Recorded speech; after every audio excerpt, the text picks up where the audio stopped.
मेरा सवाल ये है कि लगातार अर्थव्यवस्था को लेकर आप चर्चा भी कर रहे हैं और अर्थव्यवस्था को पटरी पे लाना बहुत जरूरी है। प्रधानमंत्री नरेंद्र मोदी खासतौर पर पीएम केयर फंड में पैसा इकट्ठा हो रहा है, बड़े बड़े सेलिब्रिटीज ने पैसा दिया है, आम लोगों ने पैसा उसमें दिया है। उसमें कितना पैसा अब तक खर्च हुआ? क्या कांग्रेस पार्टी इसकी डिमांड करती है, पूछेगी कि कितना पैसा इकट्ठा हुआ, कितना खर्च हुआ? और एक और सवाल छोटा सा इससे जुड़ा हुआ है कि लगातार आप लोग जो कह रहे हैं कि जो रेलवे का किराया है उसको लेकर आपकी जो संगठन है राज्यों की, वो लोगों की मदद कर रही है, चाहे अमेठी की बात हो, उत्तर प्रदेश की बात हो या दूसरे राज्यों की बात हो। लेकिन सरकार का कहना है और भारतीय जनता पार्टी का कहना है कि कांग्रेस राजनीति कर रही है, वो मदद नहीं कर रही है। नहीं, देखिए, ये आप मेरा प्रेस कॉन्फ्रेंस देखिए, इसमें मैंने कोई राजनीतिक आक्रमण नहीं किया। मैंने कोई आपने मुझसे पूछा, आपने मुझे बहुत सारी अपॉर्चुनिटीज दी, मैंने एक भी अपॉर्चुनिटी नहीं ली, क्योंकि मैं जानता हूं और समझता हूं कि ये टाइम नहीं है। ये टाइम मदद का है। फ्रैंकली बताऊं, हिंदुस्तान की जनता को दर्द हो रहा है, हमें उनके साथ खड़ा होना है, वो काम हम कर रहे हैं। आपका दूसरा सवाल क्या था? वो पीएम फंड। देखिए, जो मैंने कोविड ऐप के बारे में बोला वही पीएम फंड के बारे में बोल रहा हूं। उसकी ऑडिटिंग होनी चाहिए, क्लियर होना चाहिए किसने पैसा दिया, कितना पैसा दिया और किसको दिया। आप क्लियर कर दीजिए, ऑडिट कर दीजिए, कोई प्रॉब्लम नहीं। सर नमस्कार। सर, आप बार बार जो है डिसेंट्रलाइजेशन की बात कर रहे हैं। उस संदर्भ में आपको क्या लगता है, जो केंद्र सरकार का रुख रहा है अब तक राज्यों के प्रति, उसे आप कैसे देखते हैं? और जो प्रधानमंत्री की एक कोट अनकोट स्ट्रांग लीडर की जो छवि है, उसका संकट के इस समय कितना फायदा और कितना नुकसान हुआ है आपके नजरिए में? Thank you sir. देखिए, फ्रैंकली अगर आप मुझे पूछें, देखिए, प्राइम मिनिस्टर की स्टाइल है और वो उसकी जगह है, वो उनका तरीका है, उनका स्टाइल है। मगर ऐसी घटना में मुझे एक स्ट्रांग लीडर के बजाय बहुत सारे स्ट्रांग चीफ मिनिस्टर, एक स्ट्रांग प्राइम मिनिस्टर और बहुत सारे स्ट्रांग डीएम्स, बहुत सारे स्ट्रांग कलेक्टर्स चाहिए। मुझे चाहिए कि हम बीमारी को लोकल लेवल पे ही निपटा दें। हर लेवल पे बीमारी के सामने एक स्ट्रांग हिंदुस्तानी लीडर खड़ा हो, चाहे वो डीएम हो, चाहे वो किसान हो। मगर मैं उनकी स्टाइल है, वो अलग है, वो ठीक है। मैं आपको छोटा सा उदाहरण देता हूं। ये जो जोन्स बने हैं, रेड, ऑरेंज, ग्रीन, ये नेशनल लेवल से बने हैं। ये जोन्स स्टेट लेवल पे बनने चाहिए। हमारे स्टेट के चीफ मिनिस्टर्स हमें कह रहे हैं कि नेशनल लेवल पे जो रेड जोन है वो एक्चुअली ग्रीन जोन है, और जो ग्रीन जोन है वो एक्चुअली रेड जोन है। तो इंफॉर्मेशन स्टेट लेवल लीडर्स के पास है। तो जरूरी है कि जो हमारे जोन्स बन रही है, छोटा सा उदाहरण दिया है, जो हमारे जोन्स बन रहे हैं वो एक्चुअली डीएम और चीफ मिनिस्टर के बेसिस पे बनने चाहिए। डीएम के पास इंफॉर्मेशन है, चीफ मिनिस्टर के पास इंफॉर्मेशन है, दिल्ली में ये इंफॉर्मेशन नहीं है। छोटा सा उदाहरण दिया। आज तक आपसे ये सवाल करना चाहता है, एक तरफ लॉकडाउन 3 में कुछ रिलैक्सेशन हुए हैं, इकोनॉमी को खोलने की बात की गई है और कई रियायतें सरकार ने बरती हैं। दूसरी तरफ ये तस्वीरें भी सामने आ रही हैं कि अस्पतालों में डेड बॉडी क्लेम करने के लिए लोग नहीं आ रहे हैं, घरों में मौत हो जा रही है क्वारंटीन में और कोई लेने के लिए नहीं आ रहा है। कि क्या आपको लगता है कि सरकार ट्रायल और एरर मेथड पे चल रही है? जो रिलैक्सेशन किया गया इसको सोच समझ के करना चाहिए था। तमाम डॉक्टर अब जो है ड्यूटी पे नहीं आना चाहते हैं, दिल्ली के आधे डॉक्टर हरियाणा में फंसे हैं। तो एक स्वास्थ्य को लेकर बड़ी त्रासदी अनफोल्ड कर रही है, डेड बॉडीज क्लेम नहीं हो रही है, लोग डरे हुए हैं। तो जो मानसिक रूप से आप कह रहे थे सेंसिटाइज करने की जरूरत है जनता को, क्या आपको लगता है कि सरकार ट्रायल और एरर पर चल रही है और हजारों लाखों लोगों का स्वास्थ्य और जान जो है वो दांव पर है? देखिए, अगर फेयरली बात बोली जाए तो जिस सिचुएशन में आज हिंदुस्तान है, नॉर्मल सिचुएशन नहीं है। अब जो नहीं, कहां गई? हाँ, ये नॉर्मल सिचुएशन नहीं है जी। तो कोई इसमें नॉर्मल सोल्यूशन नहीं निकलने वाला है। मेरा कहना है कि सोल्यूशन है। अगर हम डिसेंट्रलाइज करें और इस लड़ाई को डिस्ट्रिक्ट लेवल तक ले जाएं, तो हिंदुस्तान सॉल्यूशन निकाल सकता है। अगर इस लड़ाई को हम पीएमओ में रखेंगे तो लड़ाई हारी जाएगी। तो प्राइम मिनिस्टर को पावर डिवॉल्व करना पड़ेगा। प्राइम मिनिस्टर को चीफ मिनिस्टर्स पर भरोसा करना पड़ेगा और चीफ मिनिस्टर्स को डीएम्स पर भरोसा करना ही पड़ेगा। और अगर हमने सेंट्रलाइज किया तो फिर कैलामिटी होने वाली है। मगर मैं आपको एक और बात बताना चाहता हूं जो मैंने पहले बोली। देखिए, लॉकडाउन ने सिर्फ हिंदुस्तान की नहीं, पूरी दुनिया की साइकोलॉजी बदल दी है जी। लॉकडाउन से पहले कोविड डेडली डिजीज नहीं थी।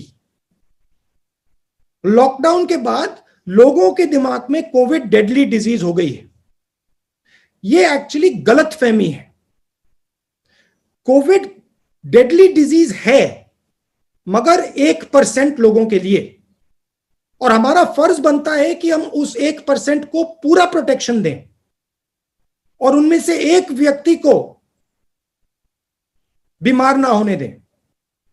मगर हमारा यह भी फर्ज बनता है कि देश की जनता को बताना और समझाना कि 99% लोगों के लिए यह फेटल बीमारी नहीं है।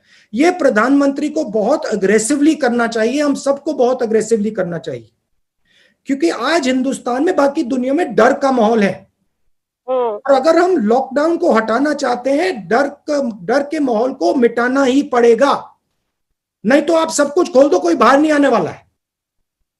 तो मैं आपको भी, प्रेस वालों को भी यह मैसेज देना चाहता हूं कि आपको भी यह रियलिटी बतानी चाहिए कि 99% हिंदुस्तानियों के लिए यह डेंजरस डिजीज नहीं है। 1%, 2% के लिए जरूर डेंजरस है। राहुल, रियलिटी सरकार से भी आनी चाहिए। हकीकत ये भी है कि स्वास्थ्य मंत्रालय की प्रेस वार्ताएं लगातार अब पोस्टपोन और कैंसिल हो रही है। लगातार डबलिंग जो है वो उसका पीरियड कम होता जा रहा है और प्रेस वार्ता कम होती जा रही है सरकार की तरफ से। तो ऊपर से इंफॉर्मेशन नहीं आ रही है। ऐसे में मीडिया आगे क्या जानकारी दे, इससे और केओस और पैनिक फैलता है। तो लगातार प्रधानमंत्री भी कर रहे हैं। मैं आपको अपनी साइड से बता देता हूं, फिर आप शायद माने ना माने।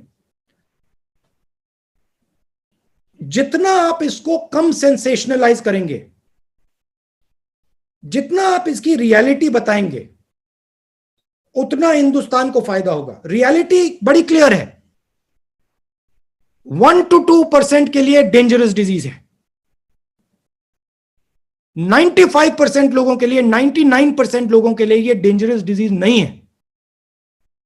और ये जो माहौल, डर का माहौल है, इससे हमें निकलना ही पड़ेगा। और जितना जल्दी हम निकलेंगे उतना जल्दी हम नॉर्मेलिटी में जा सकते हैं।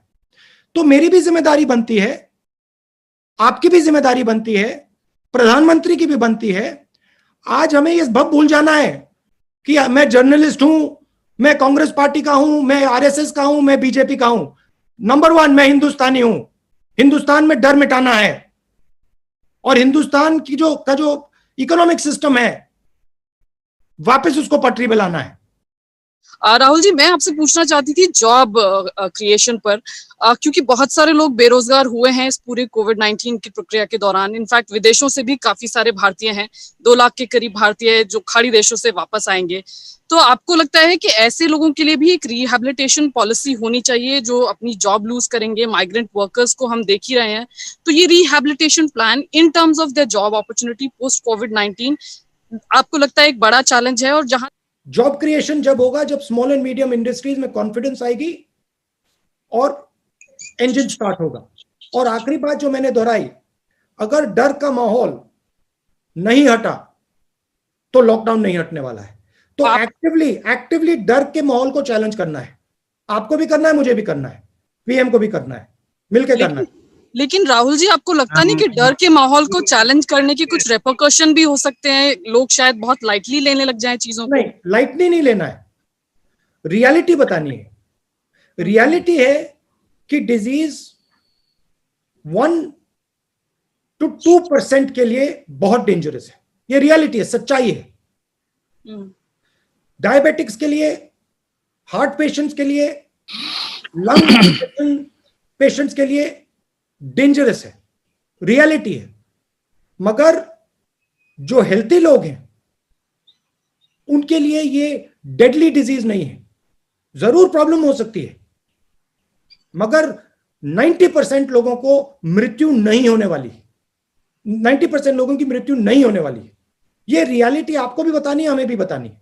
जी राहुल, आपको याद होगा कि पिछली बार जो आपने पिछले महीने प्रेस कॉन्फ्रेंस किया था, शायद 16 अप्रैल को, तो मैंने ट्रेन का सवाल पूछा था। आपने तब कहा था कि मैं एक्सपर्ट नहीं हूं और एक्सपर्ट की राय जो है वो अलग अलग तरह की है, सरकार को चाहिए कि एक्सपर्ट से वो पूछ के फैसला ले। अब जबकि सरकार ने फैसला ले लिया है, ट्रेन जो है वो कुछ तादाद में चलाई जाने लगी है, अभी भी ये देखने को आ रहा है कि बहुत सारे हजारों की तादाद में या लाखों की तादाद में जो माइग्रेंट लेबरर्स हैं वो सड़क के रास्ते, रेल लाइन के रास्ते जा रहे हैं। कर्नाटक जैसे स्टेट में एक बार ट्रेन रोक दी जाती है, फिर उसके बाद ट्रेन चलाने की बात होती है। तो जो एक समस्या है माइग्रेंट लेबरर्स की, वो लगातार बनी हुई है, बहुत ही कंपेलिंग है। तो क्या आप सरकार को ये सुझाव देंगे कि जब ट्रेन चलाने का फैसला कर लिया है तो इसको थोड़ा ज्यादा तेज करे, तमाम मेडिकल प्रोटोकॉल को साथ रखते हुए, ताकि ये जो आवाजाही का जो काम है वो जल्दी पूरा किया जा सके और दूसरी चीजों पर कंसंट्रेट किया जा सके? कांग्रेस प्रेसिडेंट ने जो रेलवे फेयर की बात उठाई वो बिल्कुल मुझे लगी बिल्कुल सही थी, कंपैशनेट थी, अच्छी बात बोली कांग्रेस प्रेसिडेंट ने। देखिए, सेफली करना चाहिए। आप जितना भी टेस्ट कराना चाहते हैं कराइए, मगर जो माइग्रेंट लेबर का जो हक है, जो राइट है, वो उसको मिलनी चाहिए। रिस्क लिए मत कीजिए, बिना टेस्ट मत कीजिए, मगर टेस्ट किए सेफली जरूर माइग्रेंट को अपने घर वापस भेजना चाहिए। अच्छा, सवाल आपसे मेरा ये है कि हेलो, बोलिए बोलिए, सुनाई दे रहा है। कल मैं एम्स के जो डायरेक्टर हैं डॉक्टर रणदीप गुलेरिया, उनके साथ इंटरव्यू कर रहा था। उन्होंने कहा कि तमाम स्टडीज हुई हैं जिससे ये साबित होता है और जिससे इस बात के आसार हैं कि जो पीक सीजन है कोविड-19 का हिंदुस्तान में वो जून और जुलाई में आने वाला है। यानी अभी वर्स्ट आना बाकी है, अभी जो चल रहा है वो तो कुछ भी नहीं है। तो मेरा सवाल ये है कि भारत सरकार के कार्यों को आप नजदीक से देख रहे हैं, प्रेस कॉन्फ्रेंस कर रहे हैं, आपको लगता है कि भारत सरकार तैयार है? और दूसरी बात जो है कि माइग्रेंट लेबरर्स लाखों की संख्या में फंसे हुए हैं। आपकी पार्टी के ही लोग आरोप लगा रहे हैं कि हमने 5 ट्रेन, स्पेशल ट्रेन मांगी, हमको 2 मिल रही है, 3 मिल रही है, ट्रेन नहीं मिल रही, हम किराया देने को तैयार हैं लेकिन हमको ट्रेन मिल ही नहीं रही है। इन दोनों मुद्दों पर आपकी राय जानना चाहता हूँ। सरकार जनरली माइग्रेंट लेबर्स को रिस्ट्रिक्ट करना चाह रही है, और मैंने वो अभी पहले जवाब दिया कि उस प्रकार से रिस्ट्रिक्ट नहीं करना चाहिए, टेस्टिंग होनी चाहिए, और जो उनका हक है अगर वो घर वापस जाना चाहते हैं तो अलाउ कर देना चाहिए। आपने पीक की बात बोली, एम्स के डायरेक्टर कह रहे हैं कि जून में होगा, जुलाई में होगा। फ्रैंकली अगर आप मुझसे पूछें, मुझे लगता है कि उसके बाद भी हो सकता है। मैं एक्सपर्ट नहीं हूं, मगर मुझे लगता है कि जो हमारी सिचुएशन है, पीक और देर में भी आ सकती है। मगर जून में आए, जुलाई में आए, सितंबर में आए, जब भी आए, हमें जो हमारा लॉकडाउन है उससे ट्रांजिशन तो करना है। किस प्रकार से करना है वो सरकार को जल्दी से जल्दी डिसाइड करके इंप्लीमेंट कर देना चाहिए। फिलहाल जो तैयारी मैंने पूछा, आप तो तैयारियां भी देख रहे हैं, आप फैसले देख रहे हैं, आपकी पार्टी। रणदीप जी, नहीं बोलने दीजिए।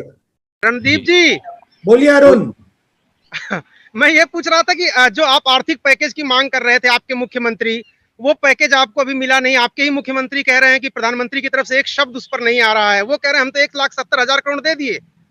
तो मैं ये जानना चाहता हूँ जी। हाँ, नहीं, हमारे चीफ मिनिस्टर्स से क्लियर हमें इनपुट मिल रहा है कि जो पैसा उन्हें मिलना चाहिए वो दिल्ली की सरकार नहीं दे रही है। हमारा इंफॉर्मेशन है कि यही फीलिंग बीजेपी के चीफ मिनिस्टर्स को भी है। हमने इनफॉर्मली पता लगाया है, उनके स्टेट्स में भी ये फीलिंग है कि स्टेट्स को यूनिवर्सली पैसा नहीं दिया जा रहा है। राहुल जी नमस्कार। मेरा सवाल ये है कि कोविड के नाम पर सरकारों को बहुत ज्यादा इमरजेंसी अधिकार मिल गए हैं और लोगों के डेमोक्रेटिक राइट्स और लेबर राइट्स को जो है कंट्रोल किया जा रहा है। अभी उत्तर प्रदेश की सरकार ने और मध्य प्रदेश की सरकार ने लेबर रिफॉर्म्स के नाम पर बहुत सारे लेबर राइट्स जो है वो खत्म कर दिए हैं। इस पर कांग्रेस पार्टी का और आपका क्या स्टैंड है? क्योंकि ह्यूमन राइट्स और डेमोक्रेटिक राइट्स को कर्व करने का एक तरीका कोविड के नाम पर एडमिनिस्ट्रेशन को, अथॉरिटीज को मिल गया है। हमारे लिए कॉन्स्टिट्यूशन सुप्रीम है और कॉन्स्टिट्यूशन में क्लियरली लिखा है कि हिंदुस्तान को किस प्रकार से चलाया जाएगा, क्या रूल्स होंगे, क्या अधिकार दिए जाएंगे लोगों को, और हम उन अधिकारों को डिफेंड करेंगे। जरूर इमरजेंसी सिचुएशन है, कोविड बीमारी और जो लॉकडाउन है इमरजेंसी सिचुएशन है, मगर ये जो एक प्रकार से कानून बनाए जा रहे हैं ये परमानेंट नहीं होने देंगे। मतलब इनको सिर्फ मैं आपको बता देता हूं, देखिए हमारी बात नहीं है जी। अगर कोई सोचता है कि हिंदुस्तान की आवाज को दबाया जा सकता है तो हिंदुस्तान उसको समझा देगा, कोई भी हो। तो हिंदुस्तान की आवाज को नहीं दबाया जा सकता है, उसमें तो मुझे पूरे कॉन्फिडेंस है। मेरा सवाल ये था कि हम लोगों ने इटली, ईरान, वुहान और जापान से इंडियंस को लाए और फ्री ऑफ कॉस्ट लाए। वो स्टूडेंट्स थे, वो डिस्ट्रेस में थे, लेकिन जब खाड़ी देशों से मजदूरों को लाने की बात हुई, कामगारों को लाने की बात हुई, तो उनसे भारत सरकार चार्ज ले रही है। ये कहाँ तक उचित है? गलत है। सब हिंदुस्तानी एक हैं, सबको एक ही ट्रीटमेंट मिलना चाहिए। और अगर हम लोगों को ट्रांसफर करने की बात करते हैं इस सिचुएशन में, सिर्फ हमें एक चीज चेक करनी है कि वो मेडिकली चेक्ड हैं, हाँ या ना। अगर मेडिकली चेक्ड हैं, सेफ हैं, तो उनको ट्रांसफर करने की कोई प्रॉब्लम नहीं। इस खबर को अभी लाइक करें, शेयर करें और ऑनलाइन न्यूज इंडिया की सभी खबरें अपने मोबाइल फोन पर सबसे पहले देखने के लिए अभी चैनल को सब्सक्राइब करें और घंटी जरूर दबाएं।